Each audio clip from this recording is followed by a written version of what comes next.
right, welcome to Texas! He's a 10. I choose this family.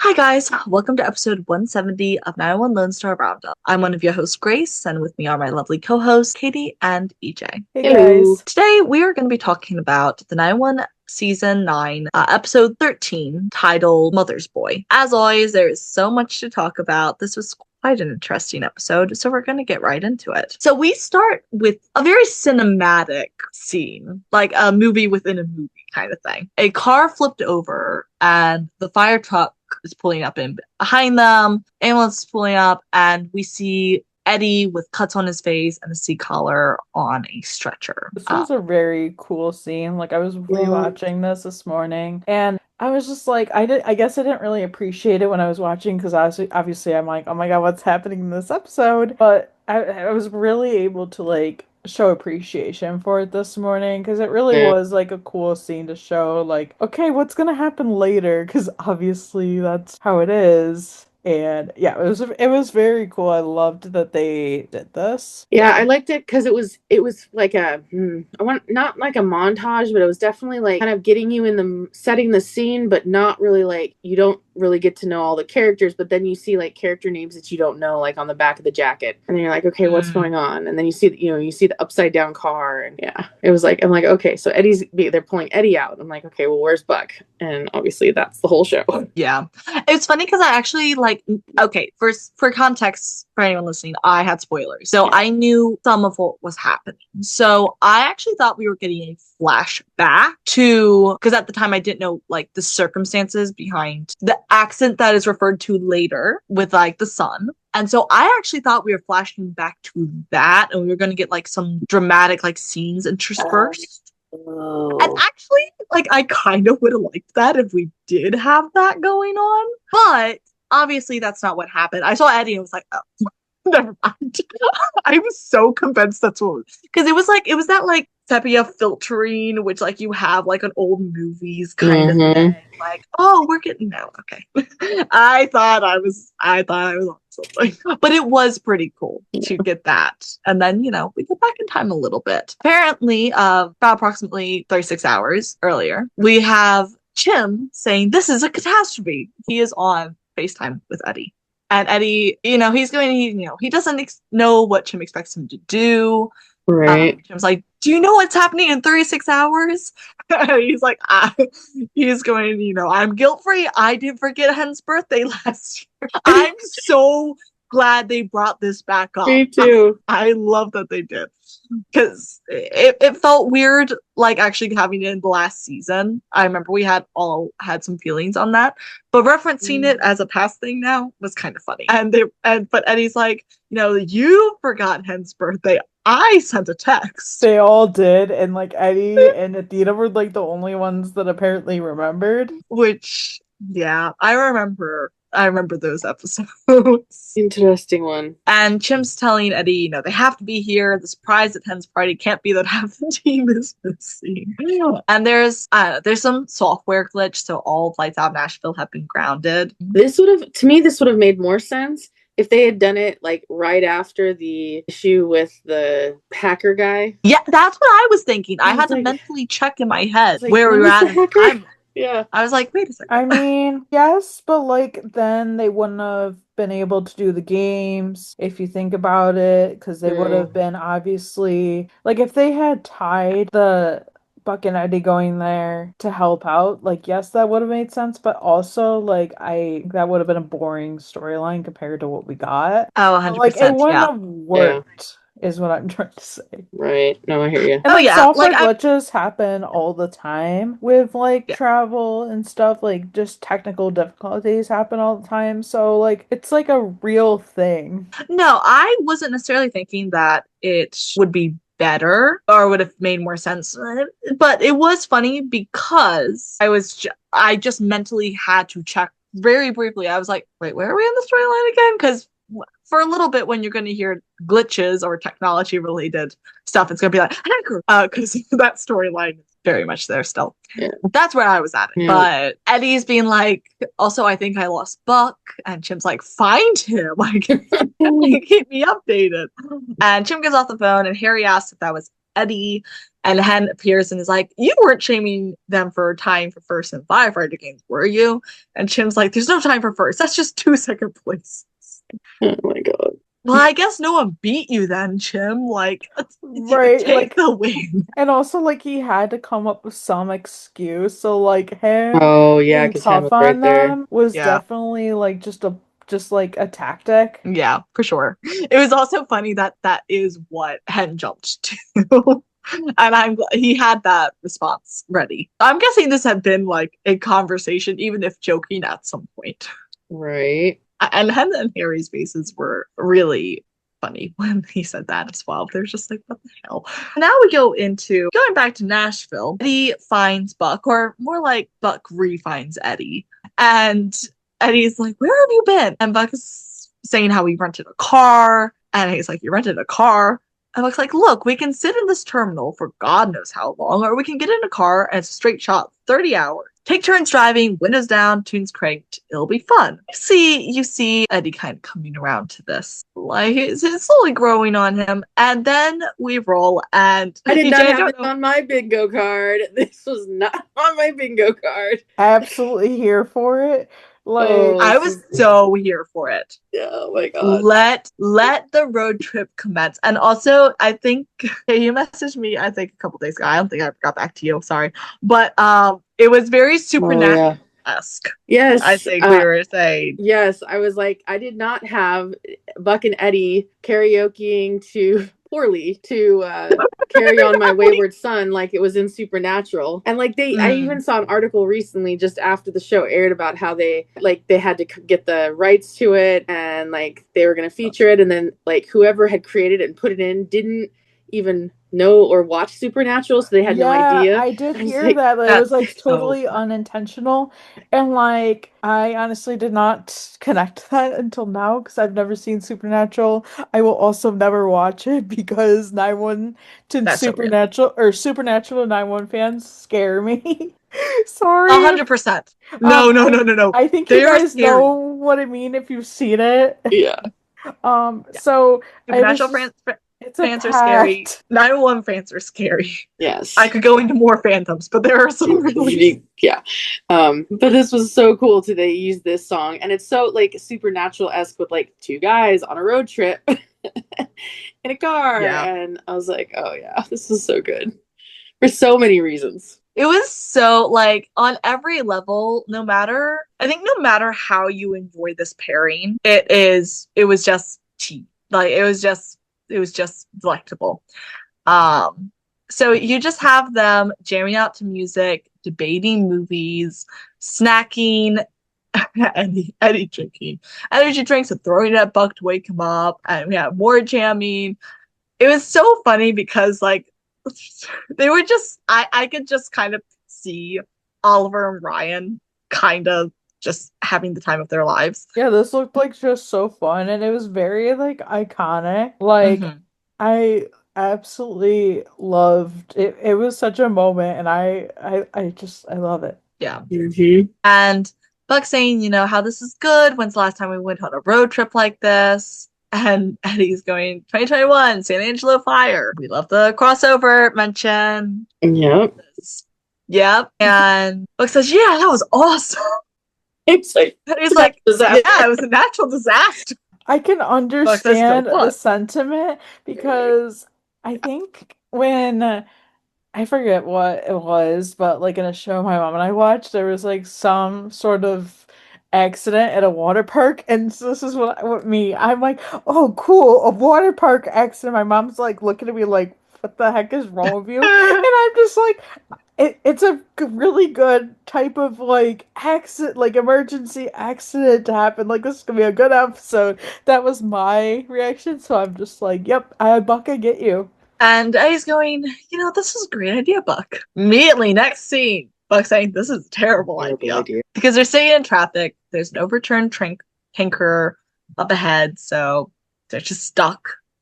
And Buck's suggesting they go south. And Eddie says how everyone has the same GPS maps and everyone will have the same idea. And Buck says they have something they don't have. Me. And then it's Yep. dark. Flash the next scene, it's dark, and Eddie's saying that they're lost. And Buck says they're not lost. And Eddie says, okay then, where are we? Right. Buck's saying, he doesn't have signal, but they're probably still in New Mexico. Like, probably does not instill me with a lot of faith. Hey, having driven through rural New Mexico already a couple times, there's a whole lot of nothing for a whole lot of time. Oh Same yeah, with Texas. So I think that describes a lot of that area of the country. yeah, it does. Yeah, there are a lot of places like that. As someone solidly on the East Coast where there are not a lot of places like that, yeah, that we have some stretches like that just along the East Coast, sure, especially going from state to state. And like, hey, you can tell me if you think I'm wrong, but you don't really get those kind of stretches until you start hitting like Midwest. And I think it was New Mexico that I hit when my friend and I had just left Four Corners, which is Utah, Colorado, Arizona, New Mexico, where they meet. We were coming down and we were literally on like the road might have been one lane and you just kind of had to guess who was going what way. And it was very backwards. Yeah, I've definitely driven places where you just see grass for a long time. Where you're just you're on the highway, but all you see is grass. And then you eventually get somewhere and you're like, okay, I see something. Surprisingly, the biggest stretch I've probably had of that has been driving to Ocean City. Because there is a solid stretch. And like you think Ocean City, it's like it's really populated, especially in certain times of the year. But like there is a solid stretch there that is literally just farmland. So but it's not quite desert empty. I feel like desert empty is a whole definitely a whole other thing, but everywhere has like that same thing where it's just like nothing for so long and you're just like, okay, where am I? And Eddie says that, maybe just Mexico. And Buck's like, we didn't go that far south. You wouldn't know if you went that far south. Yeah. Also, at some point you would run into border. Yeah, okay? Exactly. Yeah. You'd run and then the border patrol would be chasing you. So yeah, so you would have known. Yes. So Eddie's like, this whole thing has gone south. Can't believe he let Buck talk him into this. And Buck's, saying, what's that supposed to mean? And Eddie's like, it wasn't code. And they should have stayed on the I-40. And Buck's like, why? So you can whine about the traffic and bitch about the Rocky Mountains. And Eddie's like, I wasn't whining or bitching. I'm like, yeah, you were. You were whining and bitching.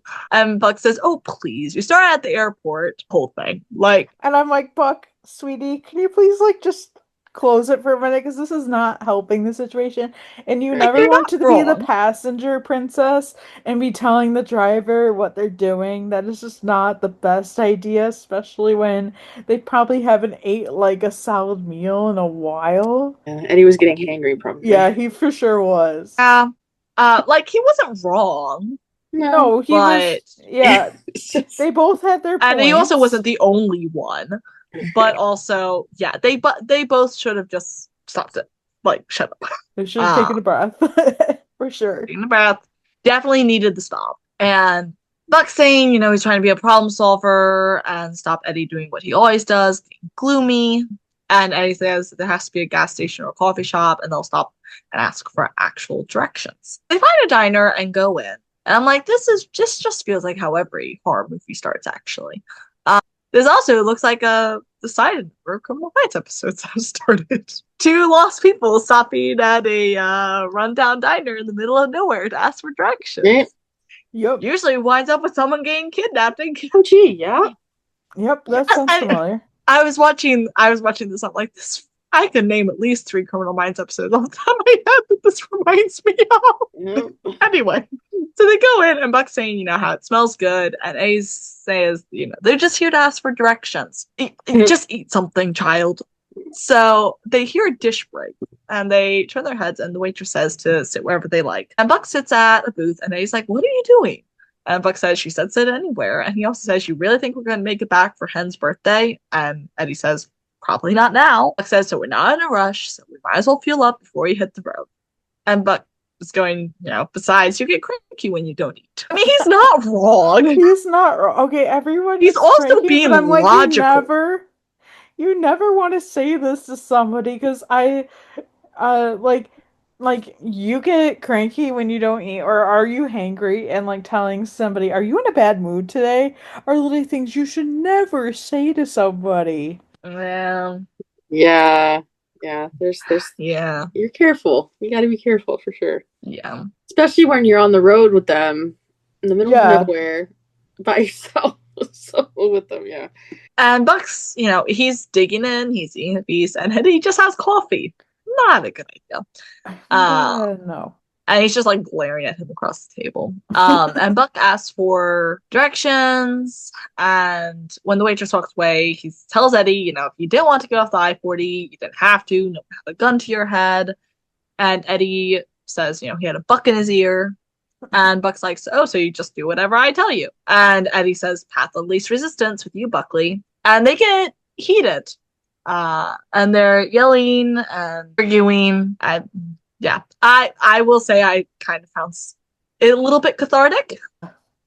This was a hard one to have to watch because, Yeah. like, when I'm watching it the first time, I'm just like, where's the joke? Because, like, this was just, like, so over the top that I was like, oh, this has to be, like, a joke or, like, some sort of ploy. And then I'm not watching it the second time because I'm just like, no, I cannot take this. I cannot Mm-mm. take them fighting like this. They're both, like, they're both, like, it's been a long road trip. I get it. But I'm just like, oh, stop it. Stop fighting, please. Yeah, I had very complicated because I don't like confrontation. I do not like arguments or Mm-mm. fights. So I kind of was like, part of it I didn't skip around as much. Like the following part of the scene, when people outside started like interfering, Yeah. I did skip around a little bit in that. But I didn't skip around as much in this, but I do hate argument scenes. So I didn't love that. I think I'm maybe coming from a place of how do I word this well? I think I'm still a little annoyed and like angry from having watched Eddie kind of treat Buck shittily in several different things and like put him down and have these arguments where he comes out like somehow superior. So kind of watching Buck go off on him was kind of therapeutic. But at the same time, it's like, again, it's still an argument scene and I don't love it. So come on, guys, we were going good. Yeah, it was definitely tough to see. I think both of them were a little irritated, so then that was also escalating the words being said. Yeah. And yeah, I don't like confrontation, especially like that. I've had some, in fact, on road trips before. When you're in a small confined space with somebody for a long stretch of time, can get challenging. And so yeah, there was definitely a lot to this scene. And when the other like outsiders started getting involved, then it was starting to get a little more I don't know. Also, I hate public scenes. It's entirely too public for my taste. Right. Keep your drama to yourselves. I mean, as nosy as I am, as nosy as I like to hear other people's drama, no, this was too awkward. This was just too much. But we'll get into the rest of it. So speaking of other people, this guy yells, "Y'all done?"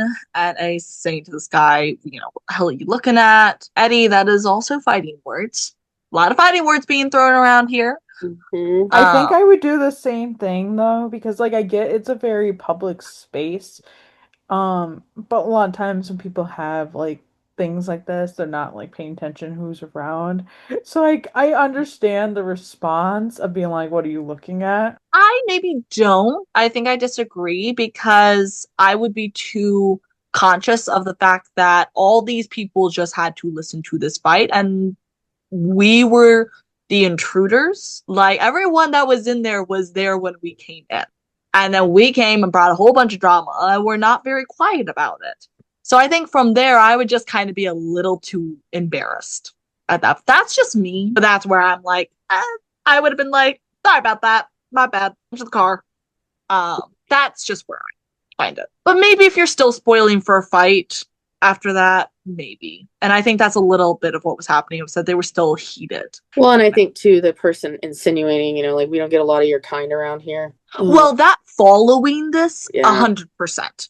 Like, after wanted that, to punch absolutely, the guy. we're packing a fight. But Yeah. like, Oh I my also kind of secretly loved that, like, in this middle of the nowhere town, that they were looked at as a couple. It's funny. Yeah. Funny in that aspect, but yeah, that guy, dude, I wanted to punch him. Yeah. I'll be real, I was skipping around the scene, but I did not think that is what your kind was supposed to refer to, Oh, yeah? actually. Really? It was, But like, that I makes think sense. that's what was implied, Yeah. and that's what they wanted us to think, and that was probably what. Well, also, like, the other context to the scene, like, that's definitely what he was referring to. Yeah. That's a good point. Again, like, I was originally thinking it was more of a racial thing than a homophobic thing. Okay. That was, but again, I kind of skipped around in this bit, so that's just me being like, oh, okay, that actually makes sense. So basically, Eddie gets up and, what's that supposed to mean? And Buck's trying to calm Eddie, but he and this dude are getting in each other's faces, and Eddie's going, no, I want to know what our kind is. And this dude says, you tell me, princess. And Buck's still trying to calm Eddie, and he's like, princess, really? And the guy calls the dude, or Eddie calls the dude, Stretch, and saying, let's take this outside, and I'll show you, princess. And I'm like, go off. Like, I'm here for this. Yeah. And the owner breaks up things with the shotgun and says it's time for the dude and his buddies to go home and annoy their wives. Which, don't inflict that on them, but sure. Probably enjoying the respite. And in this moment, I should have been included in, because normally in shows that have done a similar situation where, like, the outsiders come in to get into a fight, and then there's, like, the locals are kind of, like, making comments and stuff. Normally, the outsiders are the ones that are asked to leave, not the locals. Yeah, I did like the narrative flip, So- because I was totally expecting them to, like, tell Buck and Eddie to, like, pay and leave. But then because usually they side with the locals, which is what EJ Right. was saying, and I liked the narrative flip where these guys were being like assholes, and just like I get that they are locals, but I'm also like, no, they were just making the situation all worse, because he could have easily, when Eddie said, like, what are you looking at, he could have just been like, nothing. Like, yes, I might have not have done anything because he's already heated enough, but like, he could have just let it be that, and they could have left, or they could have done whatever, and like, it would have just been like, whatever. Yeah. Like, quite frankly, I would have, granted, I'm not small town diner keeper, but like, I would have just kicked everybody out at that point. Like, nope, you're all causing a ruckus, pay and get the fuck out. Right. Yeah. So I that what I was kind of saying was with that was, I kind of feel like my brain should have clued in that, okay, if they're changing around the traditional narrative of this type of scene, why?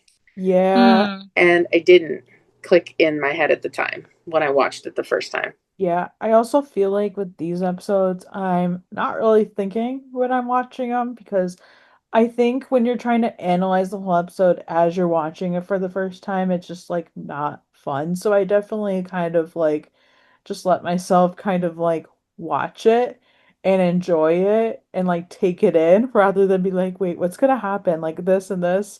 And I'm just like, no, because that's just like, I need to just enjoy it. Yeah, I was not thinking about that in particular. Like, because I already knew it was the waitress. That had something to do with it. I had not clued into the guy yet, so I wasn't necessarily thinking anything particular. So, yeah, but that is an interesting narrative flip. Now we go back on the road, and Buck apologizes for calling Eddie gloomy, and Eddie says, "Forget it." And Buck says he's sorry for getting them lost, and Eddie says that Buck was right, and they both decided to go the back roads. So they're kind of making up. I'd have loved more if it was like a mutual, like more of an outward, a mutual apology kind of thing, but it's something. Um, and then they have someone driving up behind them, getting really close. It's one of those jacked up trucks with those floodlights. I fucking hate those things. Oh yeah. Yeah, I'm I like, hate any car sure, that just tell me your dick's small. literally yep. No, Don't I need to also advertise it, hun. yeah, I just really hate even when you're driving and like people's like turn on their high beams and they're like flashing you. And Mm-hmm. I'm just like, that is so annoying.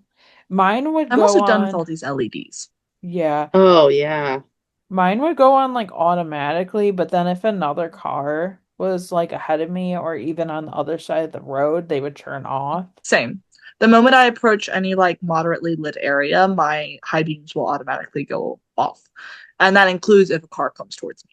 So, and mine have really good sensors. So generally, like as soon as the car comes around the turn. So they'll get like a brief second, but not much. And I just really wish more people, either more cars had the sensor built in, even though I think most like newer ones do, or and that people used it because I'm tired of not being able to see the damn road. Especially we've had so much bad weather around here lately, and so the roads have been wet. So it's not just the lights; it's also reflecting off of the roads and bouncing back. So you're just getting like double blinded. Right.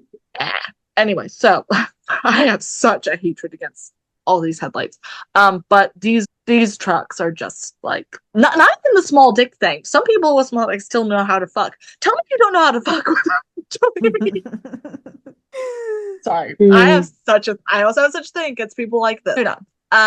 But they're like revving the engine and kind of chasing Eddie on and off the road. And then they wind up with their car flipped. Like, oh crap. Yeah, that's very bad. And it's funny because the entire time I was just looking at them and go, I hope they got that rental insurance.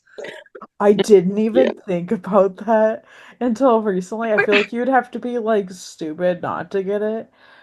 Yeah. 'Cause Especially for a like cross country trip. Yeah, you for don't know sure. what's gonna happen too.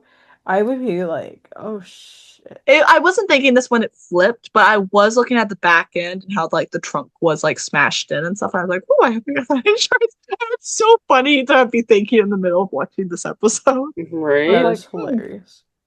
But I feel like Buck is smart enough to have gotten that. So yeah. Anyway, next scene is Eddie waking up in the hospital. So we are now after the opening scene. And he wakes up and asks what's going on. And the nurse tells him that he was in a car accident, but he's all right. And Eddie sees his bed on the other side of the room is empty. And he asks about his friend. And they're confused and they say, which friend? And Eddie says the other guy in the car. And they tell him that he has a serious concussion and there's no bleeding, but there might be some confusion and it's normal. And Eddie's confused about that. And they tell him that he was the only one in the car. And you're like, wait, what? Yeah, I Yeah. mean, Obviously, we know what's, yeah, like it's enough. fun. It's funny because like half of the scenes that, or some of the scenes we talked about, I'm like not really confused about it because like I did watch the promo, so I do know that like some of the things, minor things of like what's gonna happen with Buck and like that he was kidnapped basically, and Eddie was the only one found on the scene. So like there is that context. So it's not like obviously at this point we're just like, okay, well at least we know somewhat of where this is gonna go, but not necessarily like a lot of context, just what happening with context. Right. Yeah.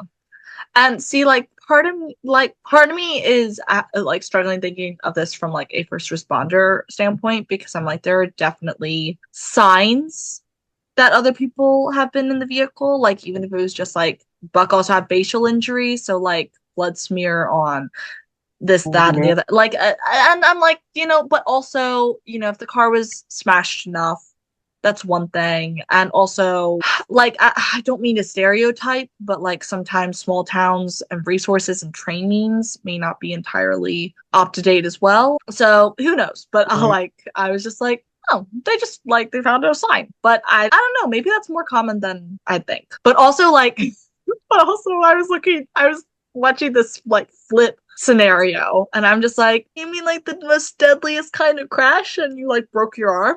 Okay.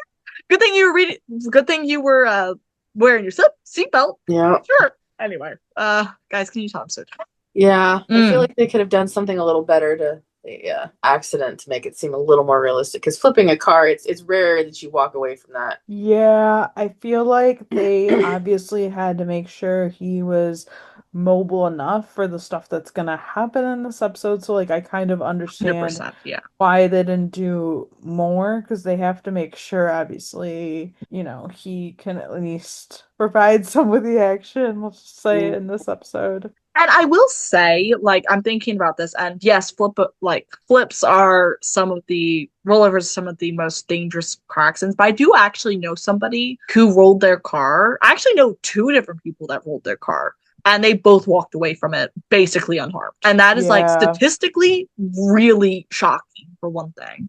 But also, folks, that is where seatbelts come in because you do not survive that if you don't have your seatbelt. Yeah. Oh, Because you're for going to sure. get ejected. Right. And I feel like when it happened and they first got hit, I remember hearing Eddie say something. I can't remember what it was, but it was almost like brace for impact. Like, and I imagine He said grab something, like grab the sides or grab on or something along those lines. So it was kind of like, to me, it was like that instinct of, because with Eddie having been in the military, I'm sure at some point he may have had some like training on how to drive a vehicle at high speeds like that. So it's like grab onto something. So there's that. Yeah. Next scene is we see Eddie texting Buck multiple times, and I did try and like go back and pause to like see because being nosy, I wanted to read what the texts were necessarily.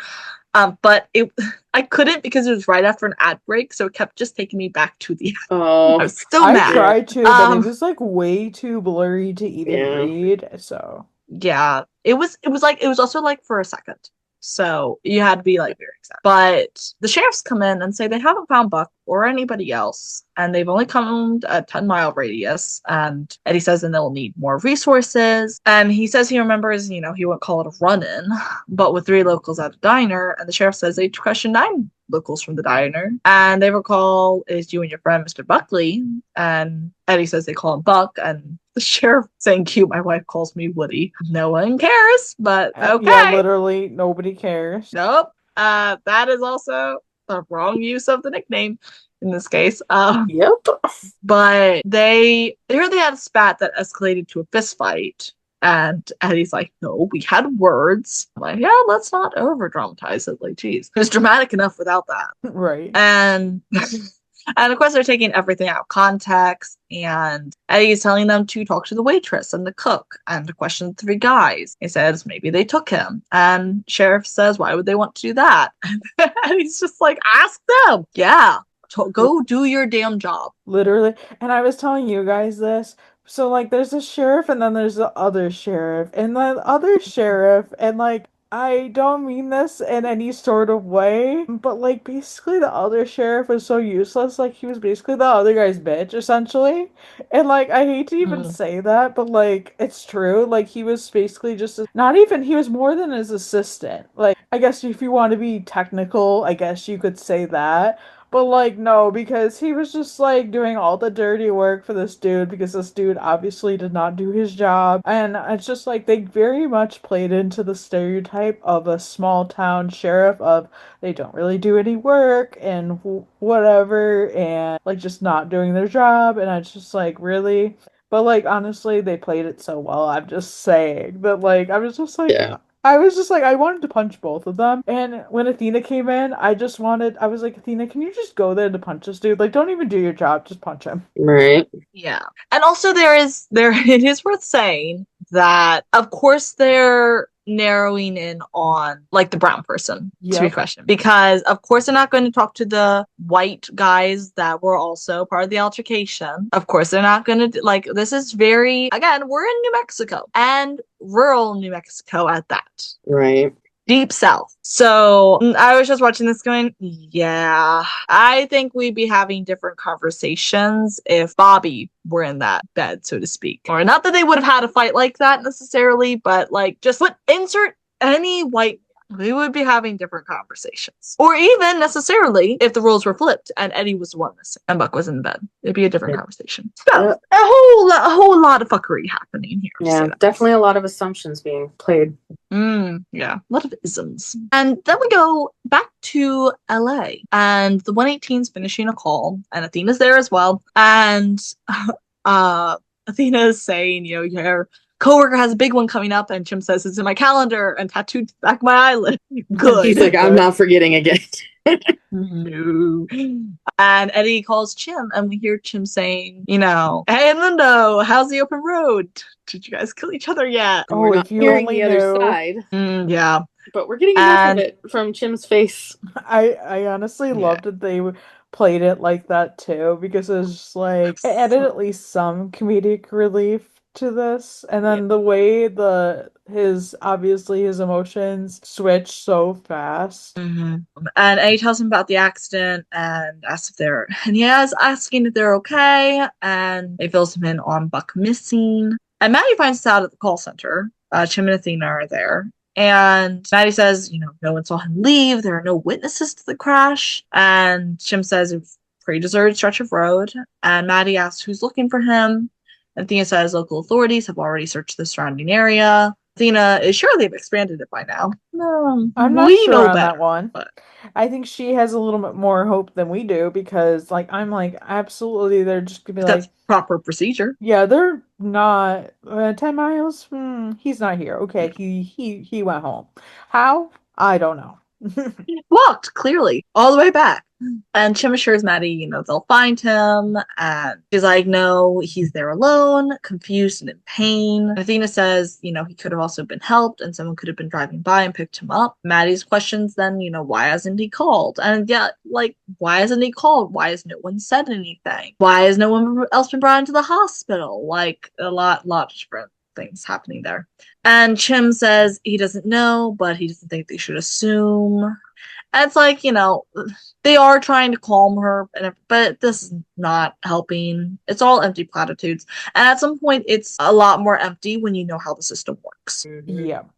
There's things you can tell to lay people that you cannot tell to people that are in the jobs, because even if lay people know better, they might be more susceptible to being comforted or being able to believe, but people that work the jobs we know too much about it. So Maddie's saying he's missing from a car wreck in the middle of nowhere and that he could be anywhere. And Buck wakes up in this unfamiliar place and he's trying to sit up.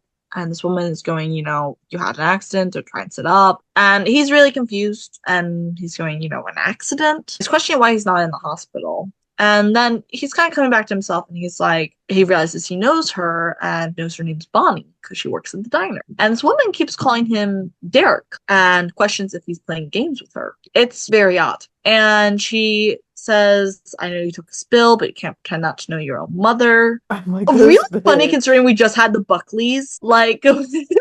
Yeah, I got so many weird feelings, even of the second rewatch, where I'm just like, this is so weird. And it was funny when we heard about the kidnapping, I was just like, okay, so what route are we gonna take?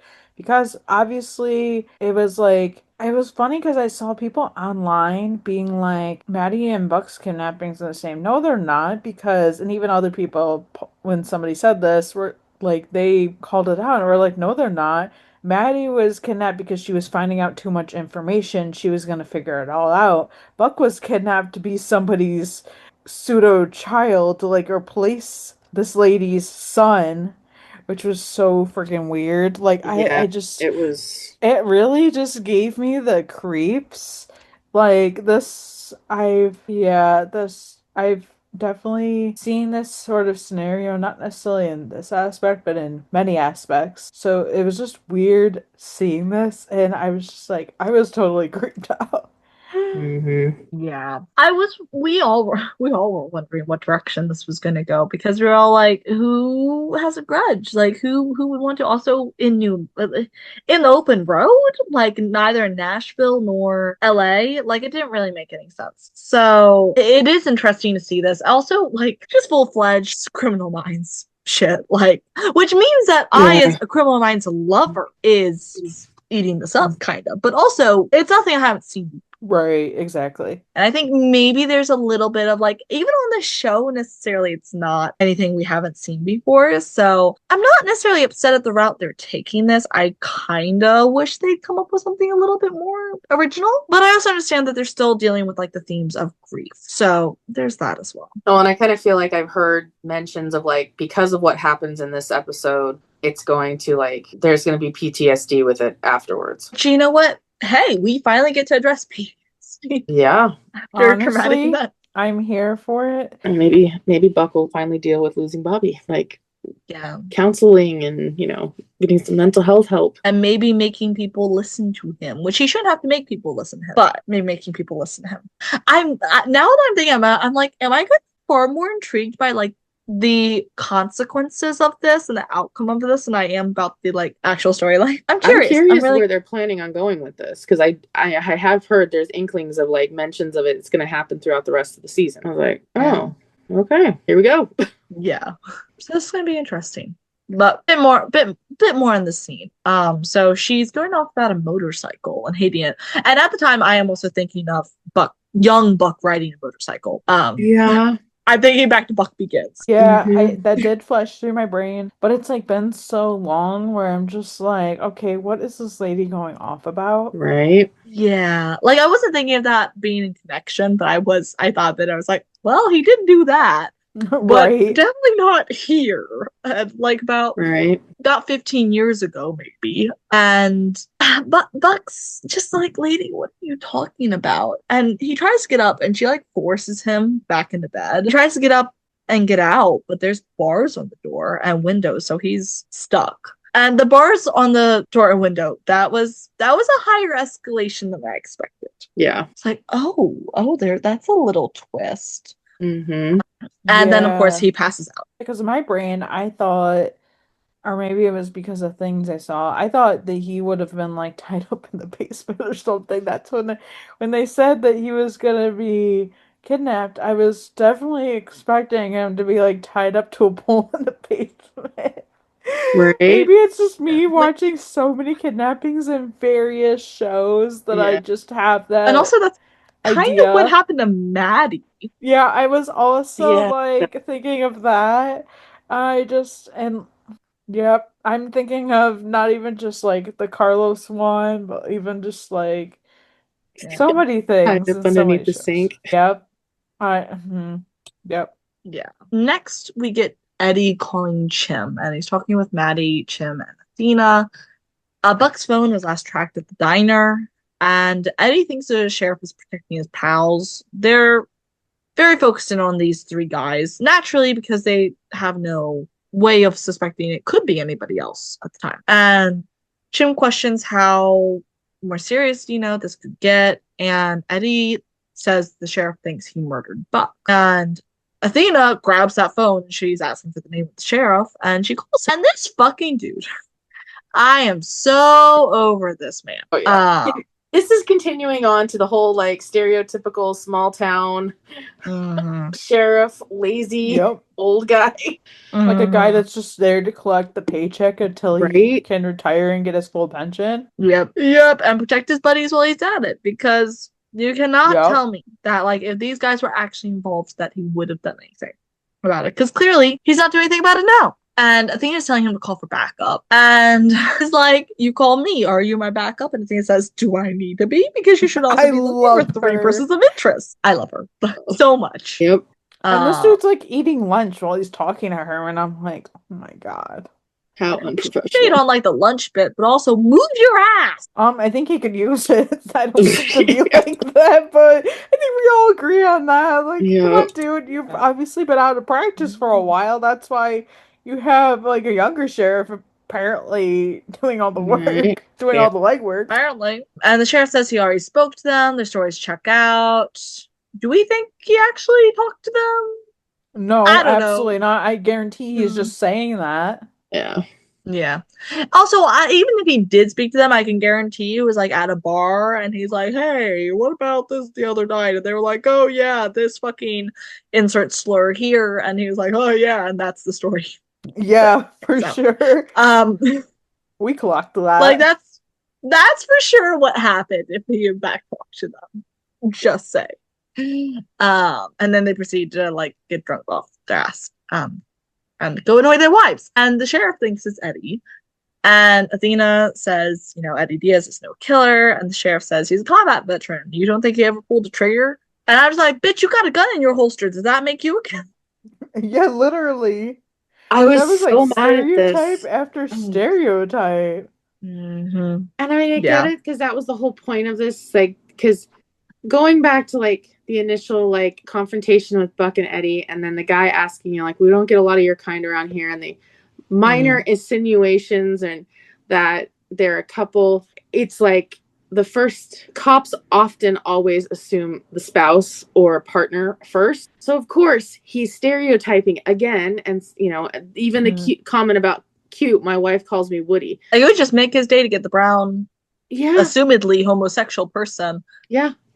For murder. Right. That would just And make that's his what day, and he would use it to justify literally everything he ever says. And I'm like, the sad part is this happens in this day and age in these small towns, in these small communities, because people let it happen. Unfortunately, it's not even in that small town. It's true. Like, unfortunately, this happens in larger places as well. It all depends on, because it trickles down. Because ultimately, there are people that call the shots. There are people that can get things to disappear. And there are people that are protecting people they should not. And that is literally in some of the most major cities as well. Is it more likely to be under scrutiny there? Yes. On small towns, definitely more likely to be unchecked. But yeah, I don't know. It's everywhere, and it's fucking hard. So just watching this here, it's like, it's fitting into all these stereotypes, but also, unfortunately, these stereotypes do exist for a reason. Yeah. And I also, like, just on my personal note, like, calling him Edmundo constantly, because they're not, like, and Athena's calling him Eddie, and I'm like, oh, this guy is so... I was just like, stop it. Harping on. Yeah. I have not more to say later. Yes. Definitely. But Athena does put him in check and tells him, he doesn't know a thing about the man. And the dude says, correct. I only know the 863 residents of Los Nietos. I got a lot to learn about. I'm assuming I also missed the name, so I believe Katie is correct. And he's like, I have a lot to learn about your friend, though. Bitch, shut the fuck up. Athena's calling him out, you sound a lot like you're the king out there, and maybe you are every other day of the year, but today you're gonna go and do your damn job. And the guy says, right after lunch, and hangs up on Athena. Oh. You're in for it, buddy. That's what I want to say about that. Yep. Yeah. Also, harping back to the same thing, because I do think it is correct. You cannot tell me he would have behaved that way to a white male cop. Absolutely not. Oh, yeah. Tell me he would have given the same attitude. Just saying. I don't think he would have even have given it that much of an attitude to a male cop of any race, honestly. Yeah, because men like that do not like women. It's a woman. I hate to say it, but it's true. It's always when it's a woman telling you you need to do better, and the guy's always just like so dismissive and just. Not that I'm diminishing on what you're saying about it being Athena and African American, but I'm like, I think that was, if it had been a man, he wouldn't have had a problem. Honestly, I bet if Chim had called, he wouldn't have had a problem. Yeah. Well, also there's the, like, you can tell through the voice, you can tell through the phone that Athena is a black woman. But Chim vocally is kind of racially ambiguous. So he could have passed himself off as a white man if he wanted to get this fucker to listen to him. Not that he should have to, by the way, but he could have. So that's where that also comes in as well, as like, yeah. Anyway, fuck the dude. We go back to Buck, and this woman's putting like a cool cloth on his head and telling him to rest. And yeah, Lone Star flashbacks. I'm getting the trauma flashbacks, guys. I'm just like, Yep. We've seen this kind of thing before. And like, also, Buck is also clearly not doing well. It's worth saying that, like, he's definitely got some internal bleeding going on. He's got some issues. He's running a fever. That's not a good sign. And he's staying in the scene. So he's not doing well as well. And Eddie's hiding his phone in his sling. And he's talking to Athena about the sheriff looking for Buck instead of looking into Eddie because he's like, that's what he needs to be doing. And Athena walks him through what to do. And Athena tells him to go out the window. And he's like, that's not going to make him look less suspicious. Nope. And Athena says, it won't, but this is not about you right now. It's about Buck. Mhm. Eddie is the only one that can find him. That's on period. And like this poor guy had just got to wheeled him beside Eddie, and he takes his clothes. Yeah, he takes his pants because he's like, if I'm gonna do this, I'm gonna need some pants. I love He did that the whole line. thing. He's got the shirt too, as well, and the hat and everything. Yeah, He just took everything off of the personal belongings, and I'm like, Yeah. this poor dude is gonna be butt ass naked.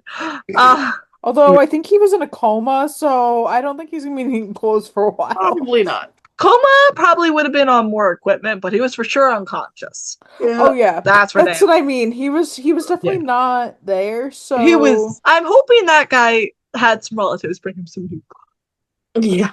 They're like, what do we do with his clothes? Whatever accident he was in, like the clothes are not obviously like disturbed in any way, other than a little dirty, but like whatever happened to him, wouldn't want to get back into your clothes from that accident. Right. So hopefully, good sir. But it was really funny. And meanwhile, Buck is trying to escape too, and having a little difficulty. And Eddie has to get there without attracting attention to him.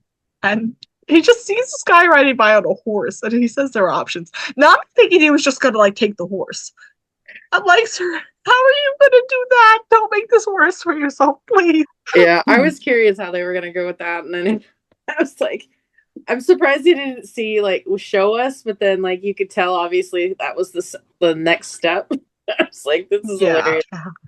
And Buck's trying to escape, and this woman zaps him. Oh God. And like told her, she can't keep him here, and people are going to be looking for him. And she's laughing and saying that people give up. And it's like, well, yeah, you don't know the 118. They're not very good at that. Right. 118 and co.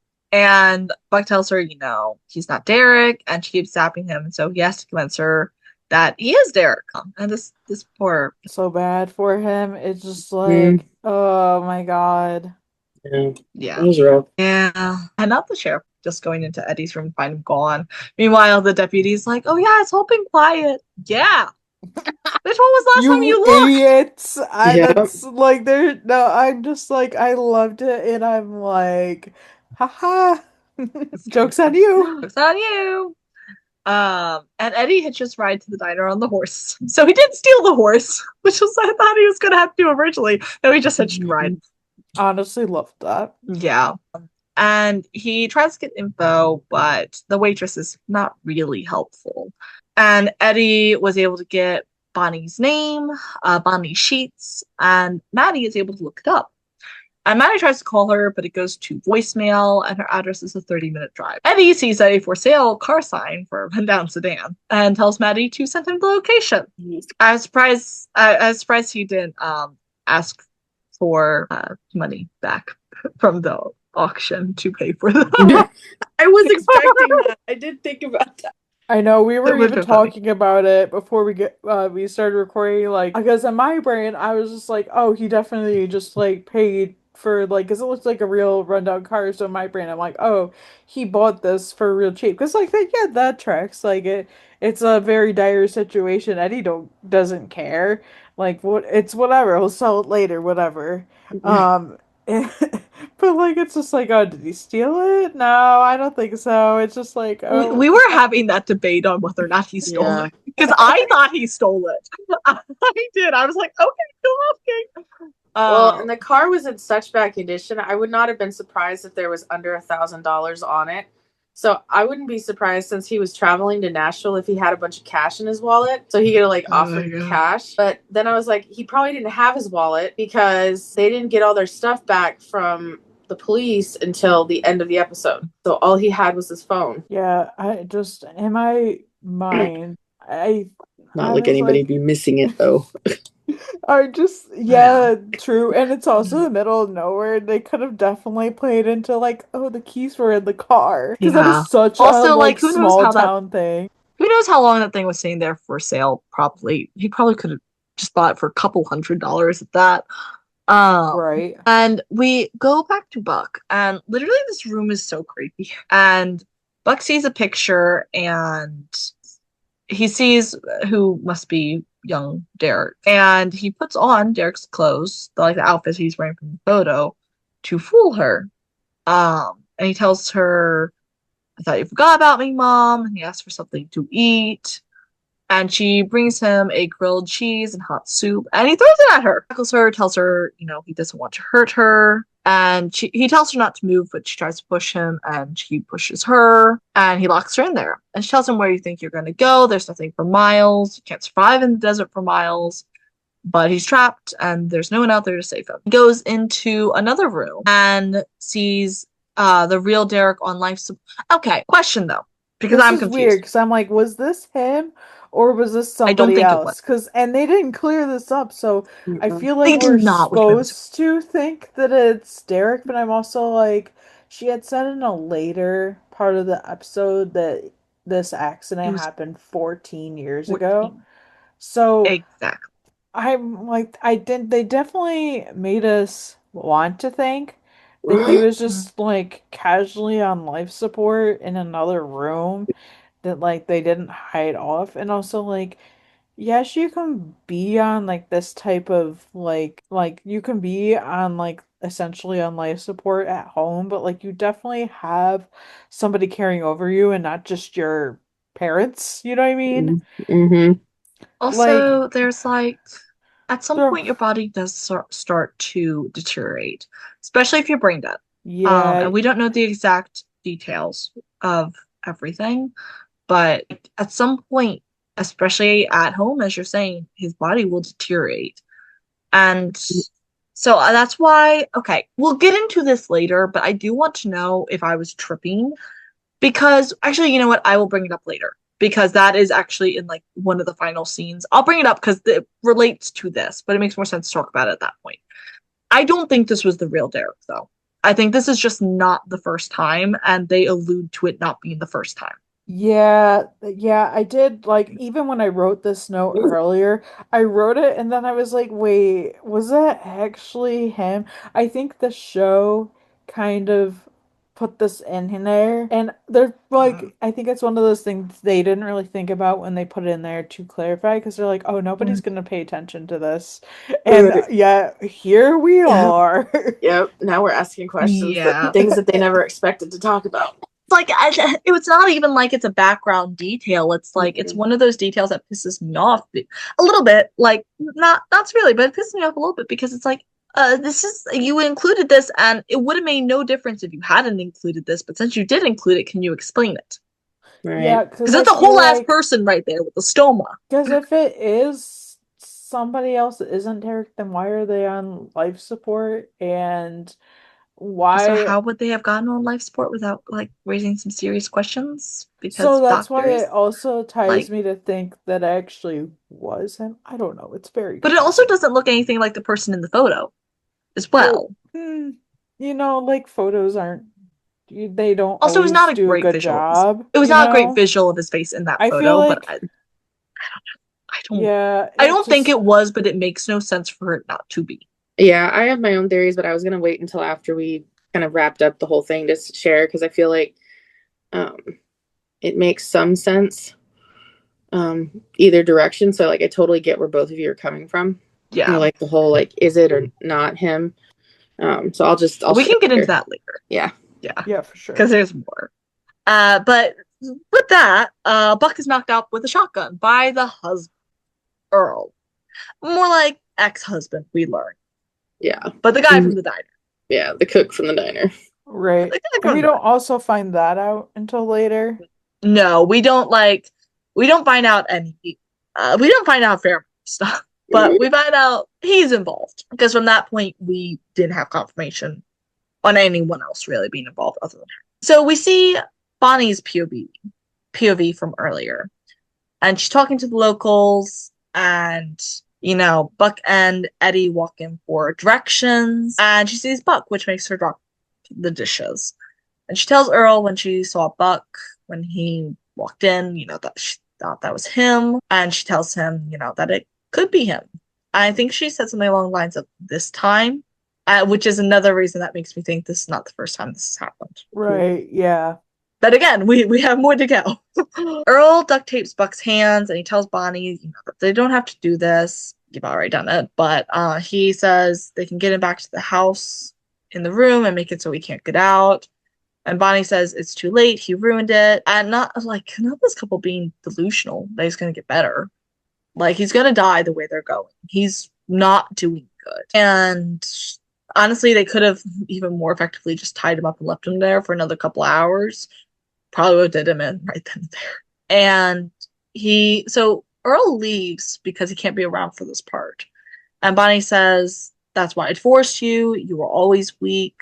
Again, this is why I'm like, I kind of wanted this to be stretched into a different episode because I want this. I want more. I want some of the background. I wanted some of those like flashback scenes I was talking about from earlier because I feel like we're getting bits and pieces of something that I also are feel kind like of it unexplained. might have distracted from the main storyline, so I don't really think it would have added value necessarily to the episode. And like, But it it's would have weird that added more cohesion. slightly. I really I don't think. think it would have done much for the storyline.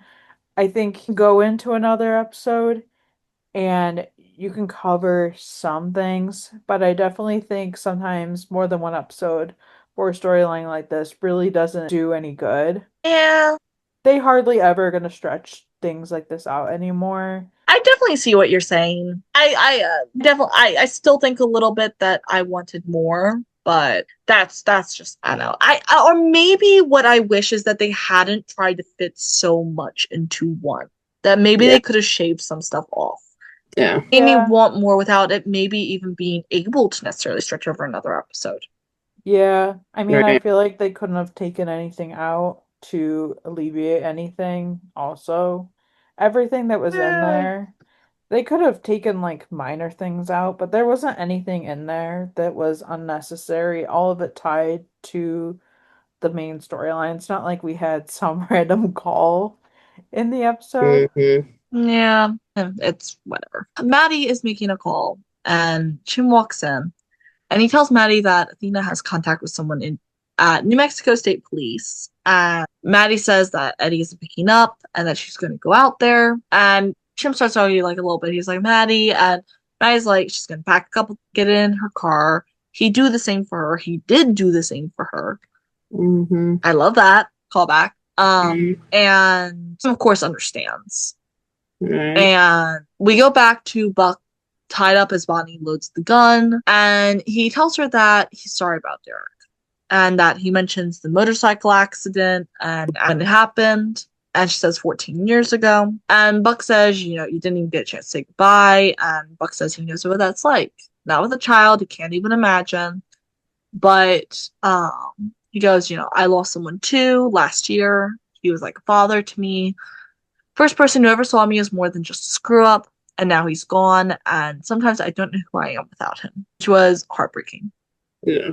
Yeah, it was. Especially when I he admits. love that he talked about it though and Yeah. was able to mention it. Yeah. Yeah. I'm glad we're finally getting into it. And Buck says, that's the first person I've said that to. And he tells her that she can't replace him, and can't bring him back. So now all he can try to do is let him go. And that's what you have to do. And he tells her that she has to let Derek go.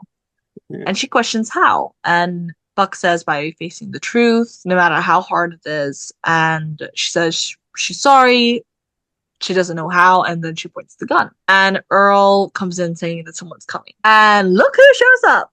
It's Eddie rolling in. Not exactly on a white horse, but rolls in a beat up sedan. And he's knocking on the door and yelling. Bonnie says to Buck, that's your friend, isn't it? Says to Earl, he survived. And Earl says they weren't trying to kill nobody. That was never the idea. And Bonnie questions how he knows, and Earl says he doesn't. Someone from the diner texted saying Eddie was looking for Harley, not them, but Eddie is looking around.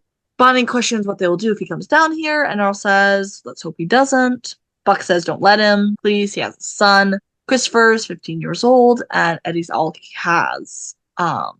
I'm He says like, he'll yeah, do it's anything. more than that, but I get where Buck was going with this. Yeah, for sure. Definitely appealing to the parent bit. Mm-hmm. And Buck says he'll do anything. He'll be Derek. Just convince him to leave. And Bonnie asks Bonnie's coming around, and asks Eddie if he's here to read the meters. And Eddie says no, he's looking for someone. And she waited on him and his friend at the diner last night. She plays dumb, obviously, but she kind of successfully redirects him. But as he's leaving, he notices a tarp over something large. And Buck is talking to Earl, saying he was your son too. You want to let him go, but she won't let you. And Earl says he has long forgotten what this is about. And Eddie peels off the tarp and finds the truck he described and the one that ran them off the road. And lo and behold, Bonnie is back behind him pointing a gun. And Eddie's finding her for it, and he gets it from her and points it and says, where is Buck? Is he alive? Where is he? Earl tells Eddie to let her be while she's yelling at him to take a shot because he's got, big shotgun. Eddie gets behind her and is yelling, where's my friend? And yelling for Buck. And then as you start hearing sirens in the distance, Buck zaps Earl. Mm-hmm. And Eddie, he's panicky. He's like, Buck. And Buck's on the ground. He's like, hey, Eddie. And the useless ass sheriff gets there. And fucking dumb, still suspicious of Eddie. And Buck collapses. Eddie runs to him, and Sheriff's like, hey! And Eddie's like, arrest me later! Call EMS now! Because obviously the dude's trying to arrest him. And Eddie tells Buck to look at him, tells him he's going to be okay. And Buck tells Eddie, he looks like hell. And Eddie says you should see the other guy. And Buck's like, laughs a little bit and is like, I am the other guy. Which, yeah. The guy of that car accident, that's for damn sure. Right. Maddie's literally shoving things in her purse, getting ready to go. Chim offers to call Lee's. They'll take the kids, and Chim will go with her. But Maddie tells him not to be ridiculous. He has a firehouse captain, and she'll call him from the road. Chim gets a call from an unknown number and tells Maddie to hold on, and then tells her that it's Buck. And Maddie talks to Buck. Heartbreaking. It was so heartbreaking, and it was so sad and gorgeous, and he's basically melting down talking to him because he's got like a satellite phone or something from I'm guessing the sheriff's or EMS. And we see Bonnie and Earl get arrested, thank fuck. Yeah. And the sheriff is looking around the room and picking up the photo and then finding the room where Derek is. Now this is the later scene I was referring to because I'm curious to see what you have to say, EJ, but the way this was angled, the way the shots were angled is when the sheriff found the fake Derek, real Derek, whoever the fuck he is, and then comes outside, the camera is angled over a mound in the earth. And my first thought is that was a grave. Maybe I've watched way too many Criminal Minds because I'm thinking of literally 5 episodes where this exact thing happens. But there was just something about it that I was like, there's someone under that. This is not the first time this has happened. I don't know, one way or another, we don't get a resolution on that. Right. But my running theory is that camera angle had something to it. What did you have to say? So I have kind of 2 different thoughts. Yeah, I get where you're going with that. I didn't see the mound, but definitely they were in a very remote area where easily they could have used land or hidden a body easily. I know we didn't get more backstory on what are the names? Bonnie and Earl or whatever. In my brain, I was like Bonnie and Clyde. Yeah. I was thinking that when I was typing their names earlier, and I was just like, man, they really missed the opportunity to be like Bonnie and Clyde. It would have been like so. Someone for sure thought about it. Probably they thought that was too thought about it. We're like, no, let's go with Earl because we can't do Bonnie and Clyde. It's like way too well known. But I'm just like, still. Yeah. So I kind of feel like. I feel like the person inside the room is Derek. And the reasons why I think that are because we didn't get a lot of backstory with them other than the mentions between the 2 of them, which was, I think, the answer to why we didn't get per se backstory because they were giving it to enough in the conversations. I feel like because she made a comment to Buck about how she can do everything a doctor can do at the house than a doctor could do to Buck. So I have a feeling that that is Derek, that he died or is brain dead or was basically on hospice. And they didn't believe that the doctors could do any more. They did everything they could. And he was basically became a, for lack of a better term, vegetable. And she did not want to let go. She didn't want to pull the plug. So there are times when you can bring a family member home and they can live in your house and be on whatever's left of, you know, whether it's the ventilator or the heart monitor or whatever. And I think she just didn't want to give up. And she was hoping one day she would have come across someone who looked like him and could pretend like he was her son, and then the other one could just disappear. And I think the vibe I got at the end when the sheriff was walking through is I think he was realizing, yeah, there was more going on here than what he initially thought. Because Bonnie and Earl, he's known them a long time. Been a sheriff, been around, probably eaten in that restaurant many a times. Had no idea what was going on in his own backyard. On the other hand, you know, he's seeing this room that's, you know, gated. All the windows are, you know. So there was that part of me was like, if that mound was something else, could it have been somebody else she tried that with? Like she was trying with Buck and it didn't go well, so they killed him. Yeah. And so the person that may be buried, if there is anyone buried, is actually another person who had been killed because she couldn't get him to pretend to be Derek and all that stuff. Yeah, that's kind of what I was. That could be believable. Yeah. Yeah, and I also feel like we're just reading into it a little too much. These weren't necessarily things that I was thinking before, because I'm just like, this isn't really what they intended the focus to be. This is just part of the story. Yeah. And I do get that. Like, and this is also 911. Right. Like, we're not, this isn't like Criminal Minds or anything, and I understand why this is where our brain goes to. Sometimes I totally understand, but like I always like when I'm like, oh, this is what this could happen, and I'm just like, wait, this is 911. Yeah. I mean, not wrong. But I think that maybe they're trying out some different angles, and this might be something. I don't know, but yeah, they needed some different writers on the show. I can tell you that much, because they were starting to get bland in some areas. Like obviously it doesn't ultimately matter, but my brain hates feeling like the story's incomplete, and it does feel like the story's incomplete. Yeah. And so it is what it is. Real Derek, fake Derek. Yeah. I don't know who that guy, because it doesn't make sense for 14 years, but also what the hell do I know? Well, and I liked how the sheriff like walked out of the house and looked at Eddie, and then he just kind of nodded. So it's kind of like he's like, oh, okay. He's like, you're not really the person I thought you were, because obviously he's realizing he didn't kill Buck. It's like, it was funny how he like came across that, because like, oh, this is Buck. Oh, I really didn't murder him, did I? Yeah. And then Buck and Maddie FaceTime, and he says the doctor cleared him to travel. He has no blood clots yet, no fever. The doctor just said they have to stop every 90 minutes so Buck can walk around safe, just to be safe. And Athena's saying to Eddie, make sure you do that. And Eddie's like, you haven't seen what we're driving yet. We might both be walking. Yeah. And the car is so small, and they're both moving so gingerly. It's so funny. The groans and the limping and the... I was like, oh my god, you're just acting like old men.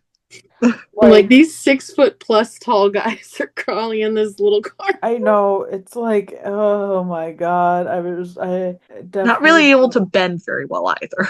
No. Nope. Yeah, this is just maybe not the best like thing to be driving, but like, you know what?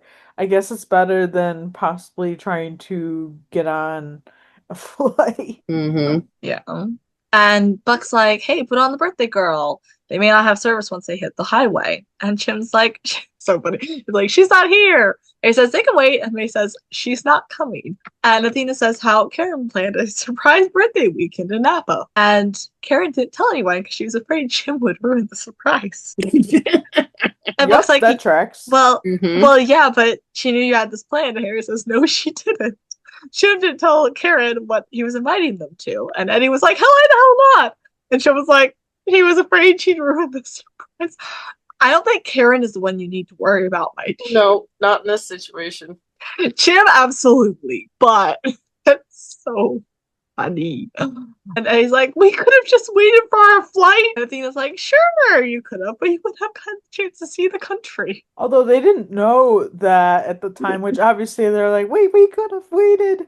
And it's just like, well, Yeah. nobody was on the same page at Hindsight that is point. always 2020. Yeah, that is very true. Exactly. Yeah. And Maddie says to drive safe and that they'll save them cake. And I'm like, no, I want cake.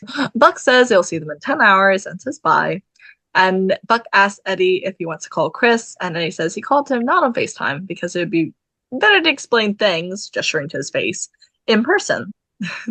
Then they both just try and cram into that little tiny car.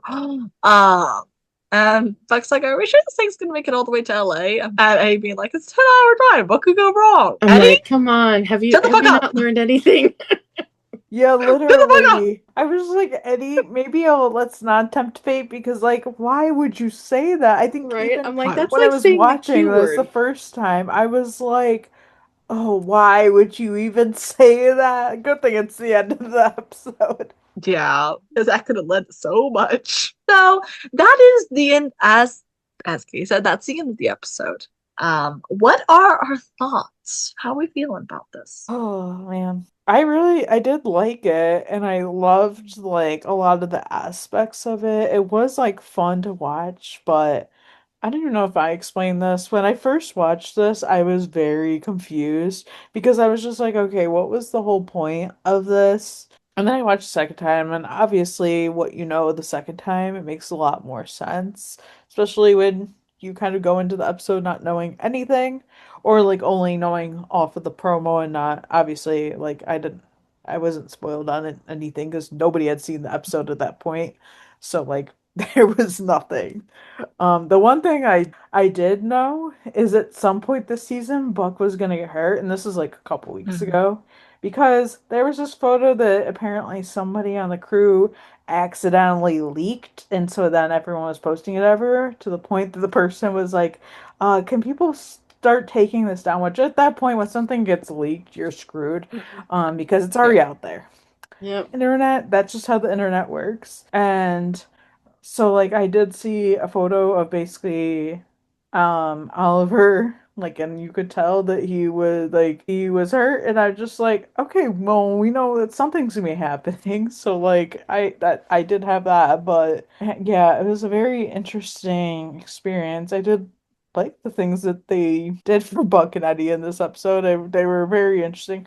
And I think ultimately I enjoyed that Eddie was the one to have to save Buck rather than them Mhm. bringing in like Athena or somebody like that. I think I liked that kind of Eddie was on his own, and I liked that we had that dynamic because obviously they could have done whatever. I liked that it was Buck and Eddie because we really haven't had like solo with just them as a duo in a Right. long time. Lately, it's been like a third or fourth person added into there. And I'm like, okay, so can we bring this back? Because I'm gonna need to Mm. see this more. And obviously, it's gonna be interesting to see where things go from here because Buck is clearly gonna be going through it. Mentally, I did read that a lot of the effects aren't necessarily gonna be the physical aspects, but the mental aspects, which I am very interested for. I'm also interested where we go from this episode to the next episode. Mm. I mean, obviously they're gonna do a sizable time jump because obviously they both have to like physically heal, Deal. like especially with Eddie and his arm, and obviously Buck's injuries too. I'm not discounting that. I'm just saying, like, so obviously there's gonna be. Yeah. I'm interested to see like how much time passes, but it's definitely but good episode. Gonna be interesting to see where we go from here. Yeah. What do you think, EJ? I think it was one of the better episodes in a long time. It was nice to have a little bit different change of pace. Yeah, I think there were some like, why are we going this route storylines, but I also feel like there's only so many ways that a firefighter can get injured, like on the job. So I did like that they kind of did something a little out of the norm to kind of give that. And like we kind of talked about briefly earlier, there's, possibility of this kind of the lingering effects of this lasting through maybe the rest of the season. And, I would not be surprised if maybe Faye's having to face her in court, because that's usually how it happens. Yeah. Yeah. Although that would be so hard to even do because obviously they're in New Mexico. And Yeah, so then, there's a lot of question marks, but yeah, I don't know, I mean, it was a good episode. I thought there were some funny moments in it, but yeah, there were some serious moments, and I like that. We had some Eddie. I really enjoyed that Ryan had mentioned earlier in the season or in an interview somewhere that he had kind of asked, I think, Tim, if Eddie could have a little more responsibility. And I really like that they took him seriously, because I feel like Eddie has been a character for a long time that has had like relationship drama, kid drama, and not a lot of work drama, and not a lot of like, he's like had responsibility, but not to the significance of like Chim or Bobby or Hen. So I like that he's been given an opportunity to step up, and then, to show that Ryan's acting in different ways. And then, yeah, I think Oliver and Ryan did great in this episode. There was a lot to it and different than what we've seen with Buck and Eddie. And I think they tackled it really well. Yeah, listen, I felt like I did pick a fair amount of this episode, and I did, but I actually did really enjoy it. I did like that we got a Buck and Eddie dynamic, especially when I feel like we haven't gotten any good scenes with them for a while. And by that, I also truly mean good scenes with them for a while. And so it was nice. I won't say I was happy with everything that went down between them. For the most part, it was pretty good, no matter how you feel looking at them. I think that what I feel about the episode in general can largely just be summed up in I felt like the pacing was weird a little Yeah, bit. Like it was a there's bit a few fast spots. paced. And like not that I necessarily wanted anything cut. Not that I necessarily wanted anything like hugely changed. It just felt like there was something that didn't quite work. And I don't know that I fully know what it was because it ultimately did leave me feeling like I wanted more, but not in the that was so good I need 1,000 more, please. In the I'm confused Mm, and need answers, and we're not gonna yeah. get answers, which is the shitty thing. yeah, So I did feel that right after the episode because I'm just like, yeah, I'm thinking maybe that the next episode will definitely help, hopefully, because I'm just hopefully, like, maybe them having to work through feelings will do something that's the more that we're craving. Maybe not. maybe. I don't know. Maybe. And also, like, I am very much like a completionist. Like, I like having endings to stories. I like having things wrapped up. I just kind of felt like things were not wrapped up fully. And I think that's another issue that I had. Whether that's because we're going to get more, whether it's pertaining to the storyline, I don't know whether I think we're going to have another like court scenario or something. I don't know that I necessarily think we do, but maybe.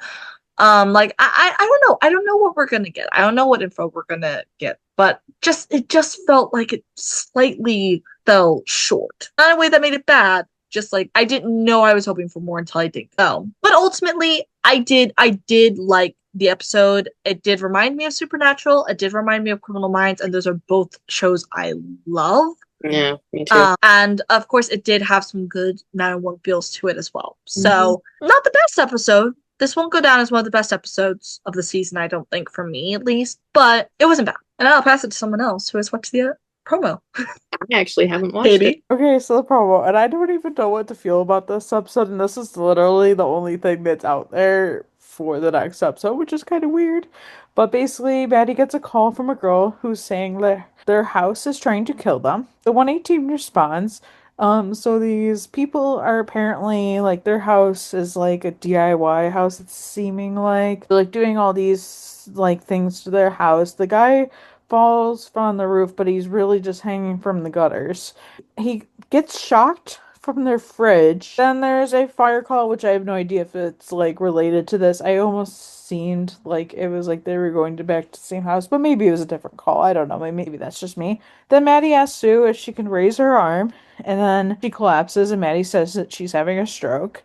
And she's telling somebody to call from help, and that was that. So it's a very interesting sequence of things. Like I said, there's literally nothing else out there. There's literally just a promo. There's no synopsis. There's no anything at this point. So maybe that will usually like the reason why I say that is because usually the at least a synopsis and a promo obviously we see on Thursday, but then the synopsis is usually like released on a Friday. So I'm just like, interesting. We know we have no other context of what's gonna happen in this episode. But I'm not surprised, though, coming off an episode like this, because we know that Eddie and Buck are just recovering from injuries. So what is that going to look like? And that might give away more that they don't want anybody to know until the episode airs. Yeah. I don't know about or are they that, going, or like what kind of time they jump? they could just not mention it, Which you know it's 911. They like they could might. literally not make it surrounded around that, which it's interesting. Which like they didn't even really specify any of Buck's injuries. So like I don't Yeah. know if we're gonna get more on that. I feel like we might. I did But like read very interviews, ambiguous. and basically they're more so going to be focusing on like what Buck's doing mentally and with grief than physically. The thought of like blood clots was brought up, but Interesting callback too. like nothing like doesn't seem like they're going to be focusing on how he's doing physically. Honestly, I kind of like because yes, we've seen him go through different things, but I feel like we haven't really focused on his like mental health. I feel like that's been focused on for like other characters like Eddie and Maddie, and even like other people too. So I feel like it's gonna be interesting for it to be Buck, since like yes, Buck has definitely had to at least go see Frank like a few times over the seasons. But like in my brain, I'm just like, yeah, the last time I saw Buck really in therapy it was when it was a therapist he had to sleep again in like one of the first seasons. So I'm just like, well obviously I'm not saying anything like that's gonna happen because obviously he is he's he's grown up since then, but I'm just like, yeah, I think it's time that we go visit this and the idea of that, and I really do hope Frank does come back Please, I miss out Frank. into the universe. Yeah.